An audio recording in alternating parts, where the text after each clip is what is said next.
Rajasthan, UP, Bihar இவங்கெல்லாம் கொஞ்சம் அக்ரெசிவான ஆளுங்க. ஒரு எம்எல்ஏ, கும்மிடிப்பூண்டியோட எம்எல்ஏமா சுதர்சனம், அவர் நைட்டில் வந்து தட்டப்பட்டன்னு கதவை தட்டுறது, ரத்தம் கித்தமாக நிற்கிறது. நீங்கள் திறந்த விதத்தில் உள்ள பூந்து எல்லாரும் அடின்னு அடித்து கொண்டுடுறது, அடிச்சே கொள்வது. துள்ள துடிக்க குழந்தைய பெண்கள் யாரையும் விட மாட்டானுங்க, எல்லாத்தையும் கொலை பண்ணிட்டு. இது எம்எல்ஏ, அவனுக்கு எம்எல்ஏ எம்பி எதுவுமே தெரியாது. காட்டுவாசி பசங்க தானே, காட்டு மிராண்டிங்க தானே.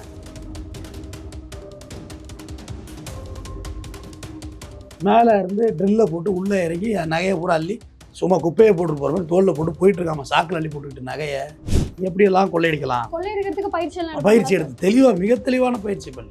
இப்போ கேரளாவில் வந்து திருச்சூரில் நடந்ததில் ஒரே ஒரு நல்ல விஷயம் என்ன தெரியுமா? இந்த விஷயத்தில் அந்த நேரம் யாரும் பணம் எடுக்க போயிருந்தால் கொலை பண்ணியிருப்பாங்க. ஒரு ஏடிஎம்மை 6 நிமிடத்தில் ஓப்பன் பண்ணுறோன்னு சொல்கிறாம்மா போலீஸ் என்கொயரியில். 6 நிமிடத்தில். இத்தனைக்கும் வாசலில் துப்பாக்கி கூட காவலர் இருக்கிறாங்க, அடிச்சுட்டு போயிட்டான். 3 பேங்க் அடித்தாங்க ஒரு டக்குன்னு. இந்தியா பூரா அடித்த ஏடிஎம் எல்லாமே ஸ்டேட் பேங்க் ஏடிஎம் தான். ஸ்டேட் பேங்கில் குறிப்பிட்ட ஒப்பந்ததாரரால் தயாரிக்கப்பட்ட ஏடிஎம் மட்டும்தான் இது அடிச்சிருக்காங்க. அதில் ஒருத்தர் தடுமாறி ஊரா அப்போ எஸ்ஐ அட்டாக் பண்ண ஆரம்பிக்கிறான். அப்போ தான் இந்த என்கவுண்டர் நடந்துச்சு. இவ்வளோ நாள் நடந்த என்கவுண்டரில் இது ஒரு ரியாலிட்டியான என்கவுண்டர். இது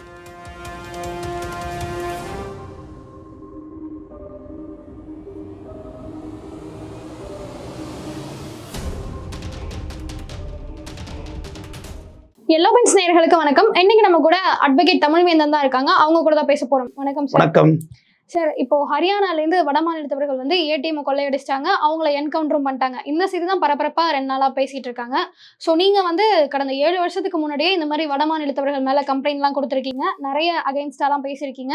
இத்தனை வருஷங்களா எங்களுக்கு அகைன்ஸ்டா என்னெல்லாம் நடக்குது அப்படின்றத டீட்டெயிலாக நோட்டும் பண்ணிட்டு இருக்கீங்களா சார்? அந்த விதத்துல இந்த கேஸை பத்தி நீங்க என்ன நினைக்கிறீங்க சார்? இல்லை, இப்போ பேசிக்காக நமக்கு ஒரே ஒரு விஷயம் என்னன்னா, நம்ம தமிழ் இல்லாத மொழி பேசினாலே வட மாநிலம் தோன்றும். தெலுங்குக்கு புரியும் நமக்கு, தெலுங்கு பேசுகிறான்னு. கன்னடம் ஓரளவுக்கு பெரிய கன்னடத்தில் பேசுகிறான்னு. மலையாளம் தெரியும் ஈஸியாகவே. தமிழுடைய கலோக்கியல் லாங்குவேஜ் தான் மலையாளம், ஈஸி அது. ஆனால் மற்ற வடநாட்டில் மராட்டி பேசுகிறவன் இருக்கான், பீகாரி பேசுகிறவன் இருக்கான், பெங்காலி பேசுகிறவன் இருக்கான். இப்படி ஒரு மாநில மொழிகள் வேறு வேறு இருக்குது. ஆனால் ஒட்டுமொத்தமாக வட மாநிலத்தவர்கள் ஆகிப்போச்சு. இப்போ நம்ம வந்து ஒட்டுமொத்த வட மாநிலத்திற்கு எதிராக நம்ம நிற்கலை.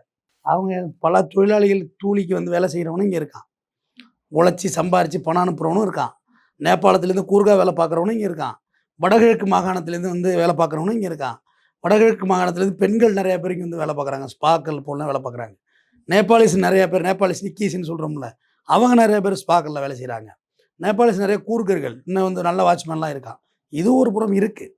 ஆனால் பர்டிகுலராக நம்ம வந்து சில மாநிலங்களை தான் நம்ம கார்னர் பண்ணி கொடுத்தோம். ராஜஸ்தான், ஊபி, பீகார் இவங்கெல்லாம் கொஞ்சம் அக்ரெசிவான ஆளுங்க. ராஜஸ்தானில் எல்லாரும் அக்ரெசிவான ஆளு கிடையாது. நிறைய மார்வாடி வந்து நகை கடை வச்சுருக்காங்க, நகை செய்கிற தொழில், பொருட்கொள்ளர்கள் வேலை, அந்த வியாபாரம் பண்ணுறாங்க. நிறைய மறுபடியும் ஸ்கார் ஃபைனான்சிங் கொடுக்குறது, வட்டிக்கு விடுறது, அதான் வட்டி தான் தொழில். ராஜஸ்தானில் பார்த்தீங்கன்னா இப்போ வந்து பவாரியார்கள், அதை பற்றி ஏற்கனவே பார்த்துருப்பீங்க. தீரன் அதிகாரம்னு ஒரு சினிமாவெல்லாம் அதை வச்சு வந்துச்சு. ஆக்சுவலாக பார்த்தா அவன் எப்படிப்பட்டவங்கிறது ஒரு உதாரணம் சொல்கிறேன் கேட்டேன், அப்புறம் தான் என் புகாரை என்னென்னு புரியும். ஒரு எம்எல்ஏ, கும்மிடிப்பூண்டியோட எம்எல்ஏமா சுதர்சனம், அவர் நைட்டில் வந்து தட்டப்பட்டன்னு கதவை தட்டுறது, ரத்தம் கித்தமாக நிற்கிறது. நீங்கள் இன்னொன்று உங்களுக்கு ஒன்றுமே புரியாது இல்லைம்மா. அப்போ எப்போ ரிவால்வர் எடுத்துகிட்டு போவீங்களா, எப்படி போவீங்க? திறந்த விதத்தில் உள்ள பூந்து எல்லாரும் அடின்னு அடித்து கொண்டுடுறது, அடிச்சே கொள்வது. துள்ள துடிக்க குழந்தைய பெண்கள் யாரையும் விட மாட்டானுங்க, எல்லாத்தையும் கொலை பண்ணிட்டு. இது எம்எல்ஏ, அவனுக்கு எம்எல்ஏ எம்பி எதுவுமே தெரியாது. காட்டுவாசி பசங்க தானே, காட்டு மிராண்டிங்க தானே. மனுஷன் தான் தெரியும் இவனை கை வச்சா என்ன ஆகும் பிரச்சனைன்னு. அப்போ தான் ஜாங்கிட்டு போய் பிடிச்சிட்டு வந்தார். ஜாங்கினோட என்ட்ரி அப்போ தான், அதான் தீரன் அதிகாரம். ஜாங்கினோட கேரக்டர் தான் கார்த்திக் நடிச்சார். ரைட். அப்போ தான் ஜாங்கின் போய் ஸ்பெஷல் டீம் வச்சு பிடிச்சிட்டு வந்தாங்க. அதுக்கு பிறகு ஒன்று சொல்கிறேன் கேட்டேங்க. மகாலட்சுமி ஜுவல்லர்ஸ்னு சொல்லி குளத்தூரில் இருக்குது. ஐ திங்க் நீங்கள் வடக்கு போயிருக்கீங்களா, மணலி பக்கம் போயிருக்கீங்களா? அதில் ரெட் ஏரின்னு ஒரு ஸ்பாட் இருக்கும், பிரிட்ஜு ஃப்ளைஓவர் இருக்கும். ஃப்ளைஓவர் இல்லாமல் லெஃப்ட் போனீங்கன்னா பழசில் மீன் மார்க்கெட் இருந்துச்சு. அது லெஃப்ட் திரும்ப அந்த கார்னர் உள்ளது மகாலட்சுமி ஜுவல்லர்ஸ். பக்கத்தில் ஒரு டீ கடையெல்லாம் இருக்கும். அப்படி இருக்கிற ஒரு ரஷ்ஷான இடத்துல பிஸியாக இருக்கும், அந்த இடம் ஜாம் ஆகிட்டே இருக்கும். அப்படி இருக்க ஒரு இடத்துல இப்போ நகைக்கடை பார்த்தீங்கன்னா நைட்டு எப்படி ஷட் டவுன் பண்ணுவாங்கன்னா, நீங்கள் ஜிஆர்டி இதெல்லாம் போய் பாருங்கள். நைட்டு ஒரு 10:30 மணிக்கு போங்க, ஏதாவது ஜுவல் எடுக்க போனீங்கன்னா ஷட் டவுன் பண்ணுறது தெரியும். ஒரு அறிவு வளர்ச்சிக்காக சொல்ல வர்றேன். எல்லா நகையும் எடுத்து இப்போ ஒரு வரிசையாக நிற்கிறாங்களா பெண்கள், யாரும் வீட்டுக்கு போயிட முடியாது. எத்தனை செயின் இருந்துச்சு எல்லாம் டேலி பண்ணி அக்கௌண்ட் டேலி பண்ணணும். ஏன்னா கடனே இல்லாத ஒரு வர்த்தகங்கள்ல நகை கடை கடனே கிடையாதுமா, கடனும் கிடையாது, ரிடக்ஷனும் கிடையாது, வர்த்தகம். அது என்னமும் கண்டுபிடிக்க முடியவே இல்லை அதில் என்னதான் இருக்கு அந்த விஷயம்னு. அப்போ எல்லாத்தையும் டேலி பண்ணணும். அப்போ என்ன செய்வாங்க, எல்லா நகையும் ரேக்காக இருக்கும்.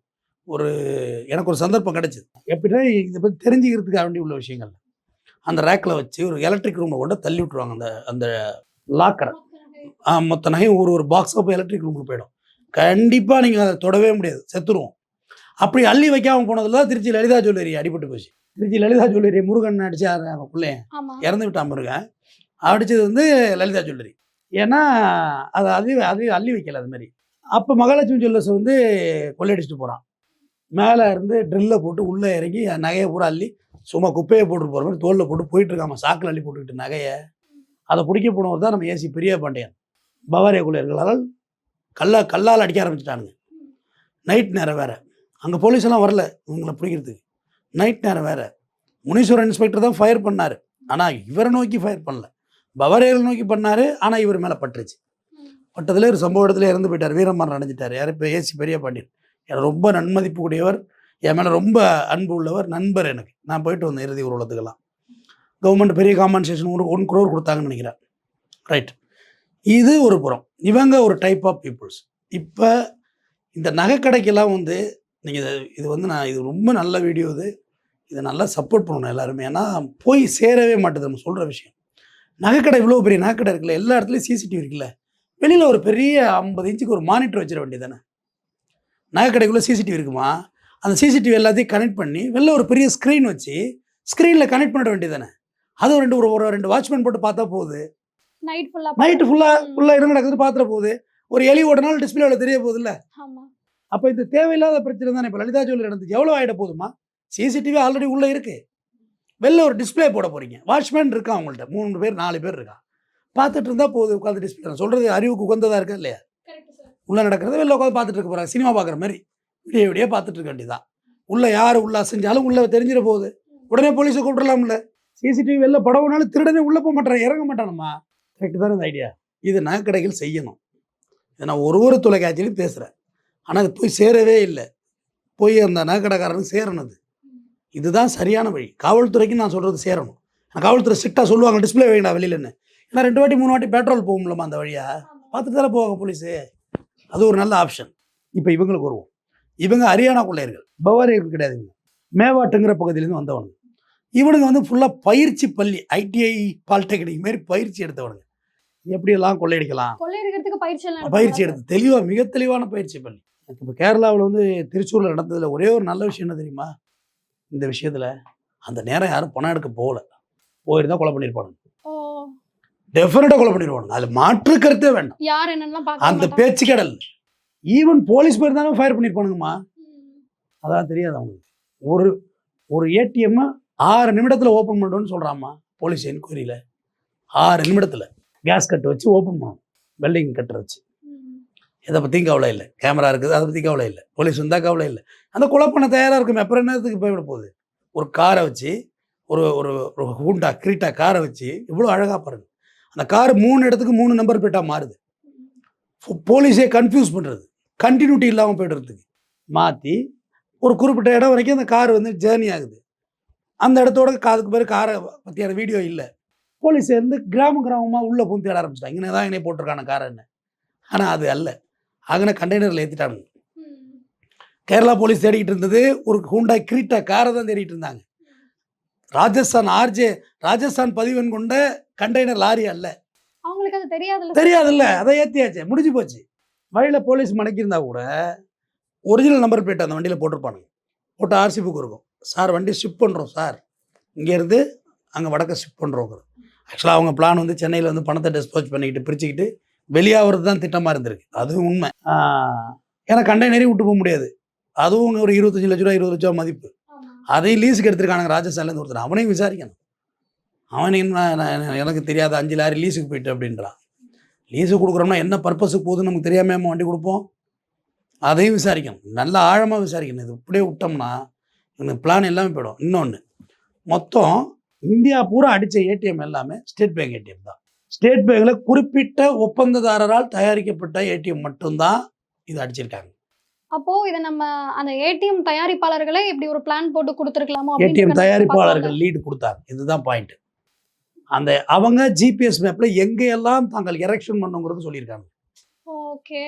கேரளாவில் திருச்சூர்ல 3 இருக்குடா, இந்த இடத்துல லொகேஷன் அனுப்புனா போகுது. ம். ஏன்னா நீங்க தான் வந்து எரெக்ஷன் பண்ணீங்க. இப்போ பதில் நீங்க தானே சொல்லணும். ஆமா. குறிப்பிட்ட அந்த ஒப்பந்ததாரர்களை பிடிச்சி விசாரிக்கணுமா? இது ரொம்ப பெரிய தப்பு இல்லைம்மா அது. ஏன்னா ஒரே ஒரு டானா ஷெப் பில்டிங்ல அது ஓப்பன் ஆகுது. எந்த ஏடிஎம்மும் அவளை எளிதாலும் ஓப்பன் பண்ண முடியாதுமா. ஓப்பனாக சொல்லிடுறேன். பெரிய பணமும் உள்ளே இருக்காதுமா. 3 ரிஸ்க் எடுத்தானுங்கல்ல, 50 ஒன்று 10 ஒன்று 5 ஒன்று அவ்வளோதான் பணம் இருந்தது. 50 60 5 65 லட்ச ரூபா தான் இருந்துச்சு. ஆனால் இது வரைக்கும் அவனு ஓவரால் அடித்தது எவ்வளோ கணக்கு சொல்கிறாங்க. ஆனால் அந்த ஏடிஎம் மட்டும் தான் அடிச்சுட்டு வந்திருக்காங்க. அப்போ அந்த எஸ்பிஐ பேங்க் அலர்ட்டாக இருக்கணும்ல. நம்ம ஏடிஎம் அடிக்கிறானுங்க, நம்ம எந்த கான்ட்ராக்ட் கம்பெனியில் வாங்கினோமோ அதை பார்த்து அடிக்கிறானுங்கள விசாரணை எவ்வளோ நாள் நடத்திருக்கணுமே. அதை பற்றி எதுவுமே கேர் இல்லாமல் இருந்தால் எப்படி தொடர்ச்சியாக செய்ய முடியுது? ஏமா இவ்வளோ ஏமா சொல்கிறீங்க? நம்ம சென்னையில் வந்து ராஜஸ்தான்காரன் இந்த ஏர்கன் பார்த்துருக்கீங்களா? டாய் ஏர்கன் டவுன்லோட் பண்ணி போடுங்க, இமேஜ் இருக்குது. சும்மா டாய் தான், அது விளையாட்டு பொருள் மாதிரி தான். சும்மா ஷூட்டிங் பயிற்சி பெறதுக்கு உள்ளதுமா. அது பாயிண்ட் விட்டு ரவையெல்லாம் போட்டாங்க. இப்போ அது போடக்கூடாதுட்டாங்க. சிங்கிள் ஹெட்டு ஏதோ ஒன்று வந்துக்கிட்டு இருக்குது, பால் ட்ரெஸ் மாதிரி. டியூப்லைட்லாம் சுட்டா செதறும். நம்ம கண்ணு போன்ற பகுதிகளில் அடித்தா கண்டிப்பாக உள்ளே போயிடும், அதுக்கு வாய்ப்பு இருக்குது. மற்றபடி வேறு போன் உள்ள இடம் இதெல்லாம் ஒன்றும் பண்ணிடாது. வலிக்கும், உள்ளே போயிட வாய்ப்பு இல்லை. புறாக்கள்லாம் செத்துரும், இந்த பறவைகள்லாம் அடிபட்டுரும். அதில் அவ்வளோ மென்மையானது. அதை வச்சு பேங்க்கில் வந்து ஒரு வாட்டி தான் ஃபயர் ஆகுது, 2வது வாட்டிக்கு நீ போட்டு தான் லாக் பண்ணணும். பிஸ்டல் மாதிரி இருக்கும், நல்லா ஸ்டைலாக இருக்கும், விலையும் கம்மி தான், ரொம்பலாம் கிடையாது. டக்குன்னு இதை சுட்டோன்னே, கிளாஸை சுட்டோன்னே கிளாஸ் அடிச்சு டொம்முன்னு உடஞ்சது இல்லை. அவங்களாம் கையை தூக்கிட்டாங்க பேங்கில். அவன் பெரிய நிஜக்கு என்ன வச்சுருக்கான் அப்படின்னு சொல்லிட்டு. இத்தனைக்கும் வாசலில் துப்பாக்கி கூட காவலர் இருக்கிறாங்க. அடிச்சுட்டு போயிட்டான். 3 பேங்க் அடிச்சாங்க பாருங்க, டக்கு டக்கு டக்குன்னு. இதே நோக்கத்துல இதே மாதிரி பேங்கே அடிச்சான் டைரெக்டா. எங்க பணம் இருக்கோ அங்கேயே பூந்தாச்சு. எதுக்குடா ஏடிஎம்லாம் போயிட்டுன்னு கடைசியாக என்கவுண்டர் பண்ணாங்க. தாம்பரத்தில் வச்சு, சேலையூர் லிமிட்டில் வச்சு, கேம்ப் ரோடு பகுதியில் என்கவுண்டர் பண்ணாங்க. அது ஒரு சம்பவம் நடந்துச்சு. 2021 தொடர்ச்சியாக ஏடிஎம் அடிச்சிருக்காங்க. மெட்ராஸில் நடந்திருக்கு, தமிழ்நாட்டில் நடந்திருக்கு. இப்போ இந்த ஒப்பந்ததாரர்கள் உள்ள ஏடிஎம் முறை தான் கொள்ளடிச்சிருக்காங்க. அப்போ இவங்க தான் விசாரிக்கணும். லீடு யாருன்னு விசாரிக்கணும்ல. விசாரிச்சா தானே ஆழம் தெரியும். இப்போ நம்ம மேலோட்டமாக உள்ளவங்க தான் 5 பேரை பிடிச்சி வச்சுட்டு கதை பேசிட்டு உட்காந்துருக்கோம். ஆனால் இது ஒரு ஆழம், இன்னும் ஆழமாக பிடிக்கணும். யார் அந்த பிளாக் ஷிப், யார் உள்ளே இருக்கா? டைரெக்டாக இவனுக்கு பவரேர் இப்போ மேவாட்டுக்கு சொல்லியிருக்க போகிறதில்ல. அவனுங்க ஏதோ ஒரு பேங்க் மேனேஜர் லெவலில் லிங்க் இல்லாமல் எப்படி இருக்கும்? இருக்கும் தானே. யாரோ ஹெல்ப் பண்ணியிருக்கணும். பேங்க் சைடு ஹெல்ப் பண்ணால் பேங்க்கில் எந்த ஊழலும் பண்ண முடியாது. நீங்கள் பேங்க்கில் ஸ்டாஃப் இருந்தால் மட்டும்தான் பண்ணலாம். இப்படி பண்ணுறதுனால அவங்களுக்கு என்ன சார் லாபமாக இருக்கும்? லாபம் தான், பணம் தான். அப்புறம் என்ன? பணம் தான்மா, ஷேரிங் பிரிச்சுருக்குவாங்க. இவங்க என்ன செய்கிறானுங்க, அந்த கண்டெய்னர் எடுத்துகிட்டு வந்தாங்க. 2 டோல்கேட் வயலேட் பண்ணுறாங்க. பாலக்காடு 1, 2 டோல் வயலேட்டுங்கிறது பெருசாக எடுத்துக்கிறது இல்லைம்மா. இப்போ ஏன்னா அது சில வண்டிகள் நிற்காது, பெரிய இடத்து பசங்க வண்டி தட்டி தூக்கிலாம் போகிறவங்களாம் இருக்கான். அதை போய் அவனை விரட்டிக்கிட்டு நிற்கிறதுலாம் ஆள் கிடையாது அங்கே டோலில். ஆனால் முறைப்படி இருக்கணும், டோலில் ஆள்லாம் கிடையாது. அடுத்தது இவனுக்கு எதிர்பாராத நடந்தது என்னென்னா, நடந்த விபத்து. வெப்படை காவல் நிலைய லிமிட்டில் நடந்தது விபத்து தான் இவனுக்கு எதிர்பார்க்கல. 2 டூ வீலர் தட்டினானுங்கல்ல, இவனை தான் வடக்கன்ஸ் மூளை, அதுக்கு மேலே மூளை இல்லை. 2 டூ வீலர் தட்டினானுங்களம்மா, இறங்கி வந்து ஐயா தெரியாமல் தட்டிட்டோம், அவன் மொழியிலே கையெடுத்து கும்பிட்டு எவ்வளோ வேணும் காசு, பைக்குக்கு புது காசே, புது வண்டிக்குள்ளே காசே கொடுத்துட்டு போயிருந்தாலே மாட்டிருக்க மாட்டானுங்க. யாரும் உயிர் சேதம் ஆகலம்மா, டூ வீலர் தான் தட்டினானுங்க. புது வண்டிக்குள்ளே காசு எவ்வளோ வந்துடும்? 1 லட்சம் வச்சுக்க. 2 பைக்கு 2 லட்சம் ரூபா கொடுத்தா எந்த பிரச்சனையும் இல்லாமல் போயிருப்பானுங்க. இதுதான் உண்மை. அப்போ எல்லாம் அவங்க இன்ஃபார்ம்லாம் பண்ணலை. இவங்க சொல்கிறாங்க போலீஸ் இன்ஃபார்ம் பண்ணிட்டோம், அதெல்லாம் இன்ஃபார்ம்லாம் பண்ணவே இல்லை. அவங்க தான் அங்கே காரை தேடிட்டு இருக்காங்களே, வேறு கிரீட்டா காரை தேடிட்டு இருக்காங்களே உள்ளே புந்து. இவங்க அதுக்குள்ளே எத்தனை கிலோமீட்டர் நடந்தது பாரு. 10-10:30 இங்கே வந்துட்டாங்க. எங்கே நாமக்கலுக்குள்ளே மாட்டிக்கிறாங்க, என்கவுண்டர் ஆயிடுறாங்களே. காலையில் 4 to 5 அடித்தது 5 மணி நேரம் ரன்னிங் அவர் வச்சுக்கோங்க. 10 மணிக்கு இங்கே லாக் ஆகுறாங்க. இந்த போலீஸ் வந்துச்சு பார்த்தீங்களா, அப்போ இவங்க உண்மையிலே இவங்க நினச்சிட்டாங்க, நான் நம்ம கொள்ளையடிச்சது தெரிஞ்சுதான் அவனை பிடிக்குது போலீஸு. 2வது இந்த டூ வீலர் தட்டுன்னு பப்ளிக் விரட்ட ஆரம்பிச்சிட்டு, பப்ளிக்கும் கல்லை கொண்டு எரியுது. அவனுங்கெல்லாம் உள்ளே இருந்து அட்டாக் மோடுக்கு வந்துட்டானுங்க. அதுதான் அவனுக்கு செஞ்ச தப்புமே. அப்போ மாட்டிருந்தாலுமே பப்ளிக் 10 தர விட்டு பைக்குக்குள்ளே காசை வாங்கிட்டு விட்டுருக்க போகுது, வேறு என்ன செய்ய போகுது? அவ்வளோ நடந்திருக்கும். போலீஸ் வந்த பிறகு உனக்கு அக்ரெசிவாக மாறணும், அதான் உங்களோட கேரக்டர். இதே நம்ம தமிழ்நாட்டில் இந்த அளவுக்கு ஹைடெக்காக கொள்ளையடிக்கிற ஆளுகளே கிடையாதுமா. சும்மா சின்ன சின்ன திருட்டுகள் இருக்குது. எதுக்கு சொல்கிறோம், நம்ம அவ்வளோ மென்மையானவர்கள், நமக்கு இதெல்லாம் தெரியாது. அப்படி நம்ம பழக்கப்படலை இந்த மாதிரி சம்பவங்கள்லாம். அந்த போலீஸ் வண்டியெல்லாம் என்ன அக்ரெசிவாக அவனை லாரியை மூவ் பண்ணுறாங்க பார்த்தீங்களா? அது கண்டெய்னர் மாதிரி வெயிட் இல்லை வண்டியில், ஒரே ஒரு கார் தானே கிடக்குள்ள, அது எத்தனை கிலோ இருந்துற போகுது, குத்திக்கிது கிடந்த அந்த வண்டி, அது வீல் கிரிப் இல்லாமல் குதிக்க ஆரம்பிச்சிடும். ஆனால் அவனுக்கு அதை பைக் ஓட்டுற மாதிரி ஹேண்டில் பண்ணுறானு, ஸ்கூட்டி ஓட்டுற மாதிரி. அவ்வளோ பெரிய சிட்டிக்குள்ளே விட்டு இட்டுச்சு ஒரு காரை தள்ளிக்கிட்டே போகுது. அப்போ வரைக்குமே இவங்க வந்து டிராஃபிக் வயலண்ட்டுக்கு தான் போலீஸ் தடுத்துது. அவனை தடுத்து போய் ஒரு இடத்துக்கு போன பிறகு அவனை குதிச்சு ஓடக்குள்ளதான் தெரியுது அவனுங்களும் கென்னு வச்சுருக்கானுங்க, அவனுங்களும் பணத்தை எடுத்துட்டு ஓடுறானுங்க, பணம் விழுவுது, அதில் ஒருத்தர் தடுமாறி விழுவுறான். அப்போ எஸ்ஐ அட்டாக் பண்ண ஆரம்பிக்கிறான். அப்போ தான் இந்த என்கவுண்டர் நடந்துச்சு. இவ்வளோ நாள் நடந்த என்கவுண்டரில் இது ஒரு ரியாலிட்டியான என்கவுண்டர். இது இதில் ஒன்றும் குழப்பம்லாம் ஒன்றும் இல்லை. அது 2 பேரையும் ஃபயர் பண்ணுறாங்க. ஒருத்தர் சம்பவ இடத்துல இறந்துடுறான், வண்டி ஓட்டினவர். இன்னொருத்தர் மருத்துவமனையில் அனுமதிக்கப்பட்டு சிகிச்சை பெற்றுட்டு வர்றான்.